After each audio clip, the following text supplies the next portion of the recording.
Abu Dhabi. The two words that Formula One fans are still going on about. Rightly so. There's no. Where do you even start with this? There's just so much to get through. But I think I'll summarise, because in the interest of this particular format, I'm trying to review the race. So let's review the race. So let's get into it. So the qualifying was fascinating because Hamilton had a big lead in Q1. Q2 comes along. Verstappen flat spots his medium tyres and basically essentially forces Red Bull to put him on soft tyres to set his fast lap on Q2, which means he starts the race on soft tyres. Now he does that. Now Max got a tow from Perez for Q3, but he would have outpaced Mercedes anyway. So Red Bull had better qualifying pace than Mercedes in qualifying. So he beats Hamilton by almost 4 tenths. Norris is way down there. Perez is in there. Sainz, Bottas again. I think I've heard somewhere that he was using an old engine for this because reliability was all over the place. So Bottas in P6 in a championship decider. Bottas in P6 is just I don't know what's going on there. So Yuki Tsunoda P8. That was quite impressive as well. But look, so the grid starts. So, this is Sunday. This is championship Sunday now. Another thing I mentioned earlier on about the wait times on the grid. This one was 50 seconds from when Verstappen gets into P1, and then I don't know who was in P19. I think it must have been Mick Schumacher. When he pulls into his grid slot, 50 seconds. Now, they're supposed to be in there in 30 seconds, and I think hopefully that's something to look at because having them on the grid for too long is just ridiculous. So, Hamilton, I mean, I'm taking myself back to the moment when you had the two on the grid, away they go. Hamilton clearly got a much better start. He's roasted past Verstappen. Off into turn 1, off he goes. Now, down into turn 6, I think it was, the little sort of chicane. Hamilton's on the outside. He breaks his normal space. He's ready to turn in. Verstappen, send down the inside. Now, he makes the corner. Like, he doesn't go off track like he did in Brazil. He makes the corner. But it was such, like, it's a ridiculous, like, it's hard to even get the words out. It was such a send that Hamilton has no option but to go off the track. Now, Verstappen's put him out there. So Hamilton's about to make the corner comfortably. So much space. He's on the edge of the track. He's ready to turn it. Verstappen sends it in, doesn't run off track and doesn't make contact because Hamilton goes away. So Hamilton's like, screw this. This is Abu Dhabi. I've been doing this in Imola. I did this in Spain. I did this in Monza. I did this in everywhere you want. And now here, I did it in Jeddah twice, 3 times even. Now it's time to actually just take matters into my own hands. I'm cutting the chicane. So he cuts the chicane, makes that a big advantage. Now we're watching it thinking Hamilton's obviously going to get the place back. Now FIA gave Hamilton the benefit of the doubt on this one because Hamilton, I think, had a chat with his engineer and he slowed down. So the gap wasn't as big as what it was when he cut the chicane. So there's a gap that was given back. Didn't give it all back. Like I said in the actual video, he probably gave back, he was about another 3 tenths he probably should have given back. So I think the FIA thought, Verstappen, and Michael Massey actually said, Verstappen's put him out there on the outside of the track. Hamilton's cut the chicane and given back some of the advantage. Like, I don't know if what you guys think, if you're Max fans, to me that was like, cool, that's, all right, cool, I guess. Normally you give the place back, so that was a strange one for me. But given what happened, to me that's like, okay, cool, he's given back some of the advantage. Verstappen sent it, it's a bit of a lunge, no harm, no foul, kind of. So, obviously, as you know, they cracked on from then. Hamilton built up a big lead. But everyone pits. They leave Perez out there, and once you see Perez out there, you're thinking, he's going to try and defend. Little did we know, Perez takes 8 seconds out of Hamilton. He holds up Hamilton. It was dramatic. It was like we talked about Alonso before, and we talked about Perez in Turkey. Really good defense. This, like in my personal opinion, I wouldn't want to see this kind of defense from other drivers going forward. This is another thing that kind of needs to get looked at. Like, it was great. I'm all for, believe me, before everyone gets on to me, I'm all for good big defending, strong defending. But what I'm not for is slowing down in corners and driving to the edge. I thought, again, I could be in the minority because I'm a Hamilton fan. I thought that was a little bit like, oh, all right, man, do we want to see this from everybody now? Because then you're going to get crashes, and obviously one of these guys has got something to lose and the other one doesn't. It is what it is. It's not dangerous driving, but it's one of those. It's like, mate, if everyone does this, we will have problems. Now I get you want to defend your teammate, and after the race, Perez actually looked embarrassed when he was asked about it. He actually was like, I had to do what I had to do, but I'm not a fan of that. So that was what it was. Now, Verstappen was right behind Hamilton again. Hamilton built up another gap. Giovinazzi goes off track, parks it up in a pretty stupid place. Virtual safety car comes out. Verstappen's able to pit because Hamilton's winning. So when you're in front, you haven't got the luxury of just going, oh, I'm going to pit, because the other guy's going, well, see you later, I'm going to stay out on track and have track position. So that was a little bit of luck went Red Bull's way, but it wasn't too crazy because Verstappen's charge lasted about 3 or 4 laps, and it wasn't that big a deal because the hard tyres weren't. You're going to have a massive pace delta when you got different hard tyres on. So Hamilton got it down. They got it down to I think it was 10 seconds. I think we got it down to 10 seconds. Verstappen got it down to 10 seconds to Hamilton. But the race was, to all intents and purposes, it was over. Now, it wasn't over for long because, as Horner said, he needs something to racing gods, and he got it and more. So I think it was lap 51. I haven't written the lap down on this particular one. 5 laps from the end, Nicholas Latifi is battling with Mick Schumacher for P, whatever it was. 13 or 14, right? Now Latifi goes off the track, gets his tyres dirty. Mick Schumacher goes off. Latifi takes the 2 last corners, the double left onto the hotel, and just spins off, hits the wall. Like, genuine mistake. Latifi wasn't in on the conspiracy, don't worry. Now, the commentators were understandably very excited. They were like, safety car, it's got to be a safety car. Safety car comes out. Hamilton can't pit. Hamilton cannot pit.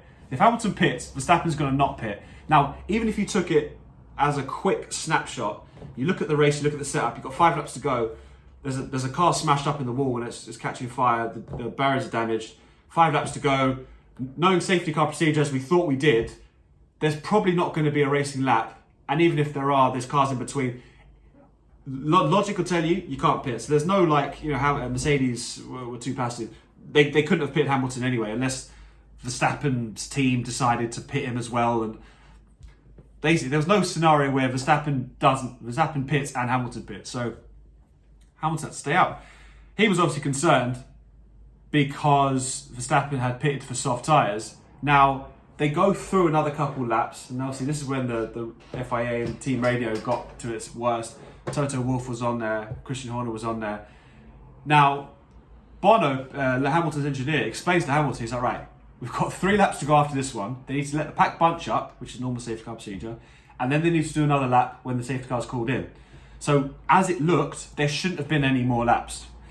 They announce, so mistake 1 from FIA, they announce lap cars cannot overtake. Now on the road, you have Hamilton, Norris, Alonso, Ocon, Leclerc, Vettel, Verstappen is in literally on the road. That's the order. Now all those cars in the middle are lapped. Verstappen's the next car, obviously he's in second place, but he is in P. In terms of cars on the road, he's 7th on the road. Behind Verstappen, you've got Ricciardo and Stroll, who are also lapped. Behind Stroll, you've got Carlos Sainz, who's 3rd position in the race. Then you've got Bottas, who's in 4th position in the race. Then you've got Mick Schumacher, who's lapped. And then you've got Tsunoda and Gasly, who are in P5 and P6 in the race. So, because they pitted when the safety car came out. So that's the snake as it's going along. That's the order of the cars. So they said on lap 56, in lap 55, lap cars cannot overtake. So Verstappen's on soft tyres, but he's 5 cars behind Hamilton. So as it stands right now, before anything else happens, the FIA have made a decision to not allow lap cars to overtake. Now that benefits Hamilton. That decision benefits Hamilton. But that's a decision that's found in law. There's often the case where you're not allowed to overtake because there's marshals and people on track clearing the debris. So if you let cars go past, they're going to go fly off to try and catch the back of the pack up. But there's damage, so you can't let the cars overtake. So that decision was fine. Okay, it benefits Hamilton, but as I think everyone knows, he was winning the race anyway. There's no oh, there's no disservice. There's nothing untoward there. Now, whether this makes a difference or not, I don't think it did, but there was pressure. The pressure did make a difference. Now, Horner's on the radio to Michael Massey saying, why aren't these lap cars getting out of the way? This is on lap 56, so there's only 2 laps left, right? So the safety car has to come in then, that lap that they're on, that they've just started, or it will finish under a safety car and Hamilton wins the race in the championship. So Horner's on the phone. He's like, why aren't these lap cars getting out of the way? Michael Massey's flustering, you can hear. He's like, because, listen, I'm just trying to sort this out. And then Horner, his parting shot is, you only need 1 racing lap. Now, take that in whichever way you want. Whether that is, you only need 1 racing lap to get the outcome you want, which probably isn't the case. You only need 1 racing lap to not finish under a safety car, which is true. And you only need 1 racing lap being, we only need 1 racing lap. So, halfway through the lap, given that the decision has been made, the lap cars will not overtake. So the safety car's still out. So it has to come in, and then they do a lap by. So the race is finishing under a safety car at this point. Now, the FIA, Michael Massey and the stewards decide only lapped cars between Hamilton and Verstappen can overtake. Now, this is where the rules start getting broken and made up on the spot. So that in and of itself is wrong. Now, they're allowed to, what they should have done, I'm giving some retrospective foresight, what they should have done is let all the lapped cars overtake at a slow pace or whatever they want, or drop to the back. There's ways they could have done it, just not like this. So anyway, so they say lapped cars, then they number them all off. In between Hamilton and Verstappen only are allowed to overtake. Now, apart from it not being in the rules that you're allowed to do that, it is not in the rules. What about Sainz in P3, which I think it doesn't get any push because I guess the consequences are quite low. Like Sainz wasn't really battling for anything. But what would they have done if Sainz was battling for the championship, or if Sainz was battling someone for? I mean, he ended up getting P4 in the championship, I think it was. But all these constructor points are worth millions of dollars to these teams. Now, what you've said is, you've set this up, like they've literally gone, right, we want a final lap showdown between the number 1 and number 2 drivers of the championship. We don't care about P3 or let alone P4. You got Bottas and Mercedes in P4. So if you let all the cars all the lap cars overtake, you've got Hamilton, Verstappen, Sainz, Bottas. So you've got a very fast car, and you've got Sainz, and then obviously you've got the 2 leaders. So if you let them all go, you've got, Verstappen isn't just going to chase up to Hamilton. Hamilton would have backed them all up. Sainz and Bottas would have had a run at Verstappen, and then you'd had a whole different race. But they didn't want that. They said, right, we want you guys out the way, and they called the safety car in the same lap. Like, even I've read all the rules so many times, I still don't understand the whole safety car thing, how it should have gone at that time. I think there's no way that race should have ended under green flag unless they just manipulated, which they ended up doing. So, in the one of the most direct things I've ever seen was that safety car thing ending, track clear. Those 5 cars get out of the way, and you've got Hamilton and Verstappen side by side going into the final 2 corners. You can talk about Verstappen being on the racing line beside Hamilton on the safety car restart.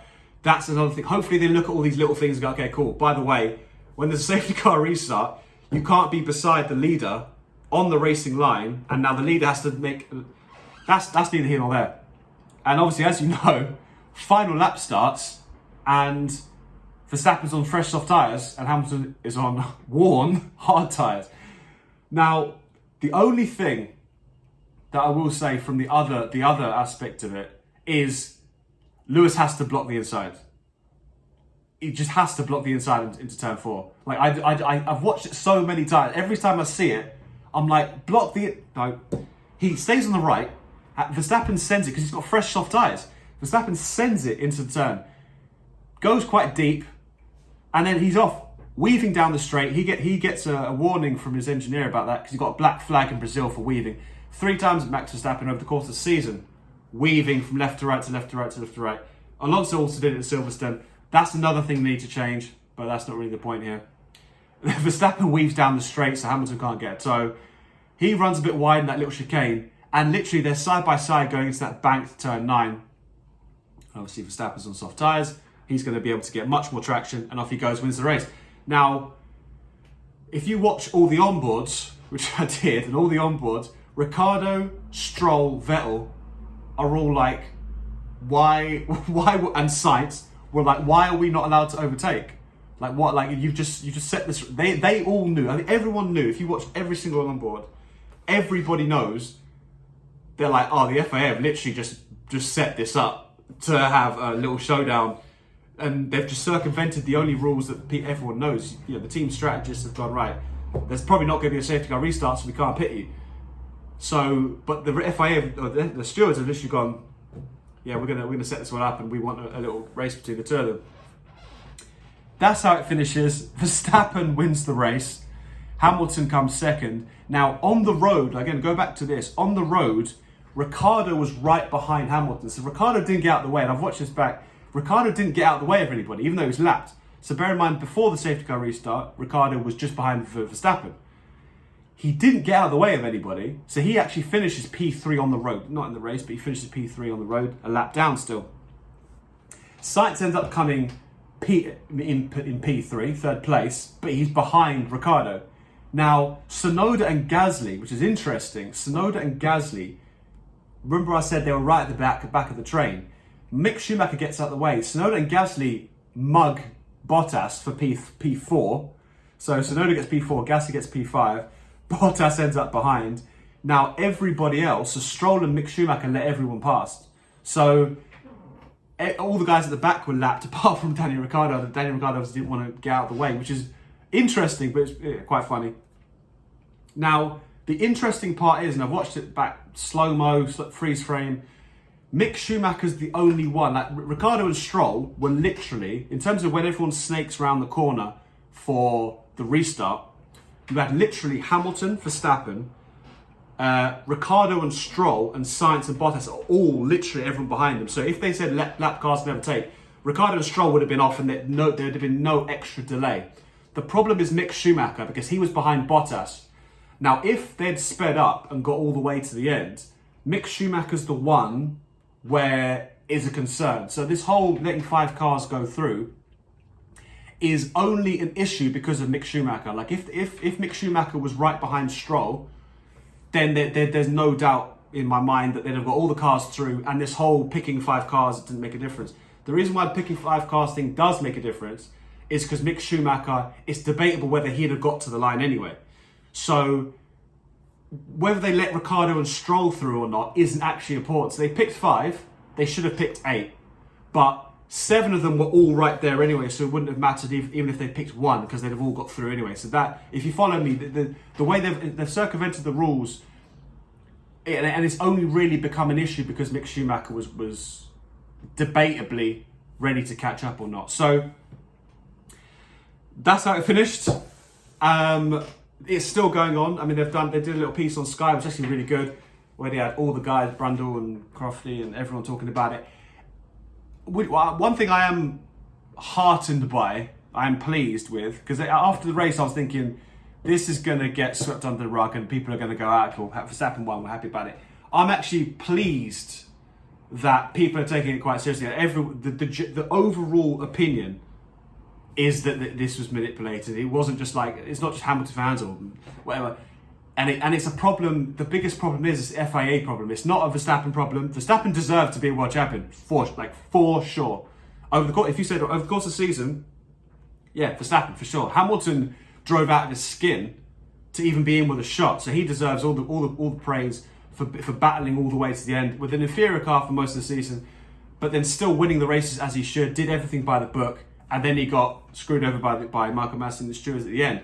That doesn't mean Verstappen didn't deserve to win the race. Verstappen deserved to win the championship, Verstappen deserved to win the championship overall. If you're on balance, if you said to me who deserves to win it, Verstappen. But if you said to me on lap 56, it's Lewis Hamilton because he's winning the race, then the stewards have decided, right, no one's overtaking, you've got 1 lap to go. And even if they do let them overtake, or if they say don't overtake and you've got 1 lap, Verstappen's got to overtake 5 cars. And if they followed their own rules, Hamilton would have pitted for fresh tyres. So it's not really, the main issue is why they decided. I mean, I've watched the race now 3 times. Had it on pause, watched all these podcasts, all these videos, I've got all this information about it, At the time, the decision-making process from Michael Massey didn't have any of that, and it couldn't have had any of that because he wouldn't have had the time to do that. So the issue is, what was the decision-making process from him, and how do we not have this ever happen again? Nobody wants the championship to get handed to Hamilton. I don't want that, because it's happened how it's happened. I do not want them to go, yeah, to be fair, they made a mistake, Hamilton's world champion. That, to me, that wouldn't be a good outcome, just because of how it's all happened, and and Max deserves to win the championship. What has to happen, is they rewrite the sporting regulations, get rid of 15.3 that says the race director can have or overriding control of the safety car, because that just lets him do what he can literally decide the outcome of every single race now. So get rid of that rule. I don't want to say get rid of Michael Massey, but he's not going to want to come back, and the drivers aren't going to respect him.